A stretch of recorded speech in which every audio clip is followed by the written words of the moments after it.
Ano ang pros and cons ng pre-selling at RFO na house and lot? Ang pre-selling, yan yung mga bahay na ginagawa pa lang. Pwedeng nasa land development pa lang yung lupa or constructing pa lang yung bahay. Ang pros niyan, mas mura, mas flexible ang payment terms, minsan up to 30 months or more pa. At may chance kang pumili ng magandang location doon sa project. Saka mataas yung potential for value appreciation. Minsan nga every 6 months lang nagre-reprice na yung mga developers. Habang mas nakikita kasi yung development ng project, mas nagmamahal rin yung presyo niya. Ang maganda doon, pag nakabili ka during pre-selling stage, kasabay nung pagtaas ng value ng project, yung value ng nabili mong property. Ang downside, matagal bago mo malipatan.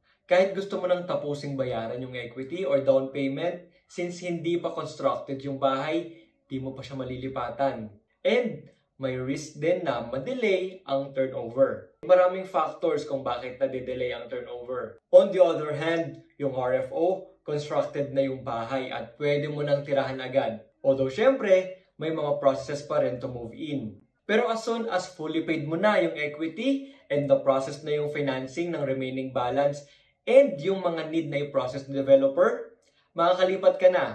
Maganda to para sa mga nangungupahan na instead na sa landlord ka nagbibigay ng pera, hinuhulog mo na sa sarili mong bahay na eventually ay mapapasayo. So may peace of mind din with RFO kasi nakikita mo na mismo yung bahay. So wala nang worry na baka ma-delay or hindi matuloy ang construction.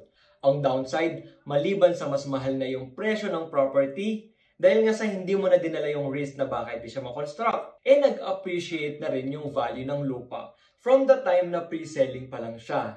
Ito pa, hindi rin ganun karami yung pagpipili ang locations kasi nga napagpilian na siya ng mga nakakuha nung pre-selling pa. Kaya ang tanong, gusto mo ba ng affordable na option na may konting hintayan pero makakapili ka ng magandang location pero may risk, o yung move-in ready na pero mas mahal at limited lang ang options? Well, pareho silang may pros and cons. Ang mahalaga, alam mo kung alin ang swak sa budget mo at timeline mo.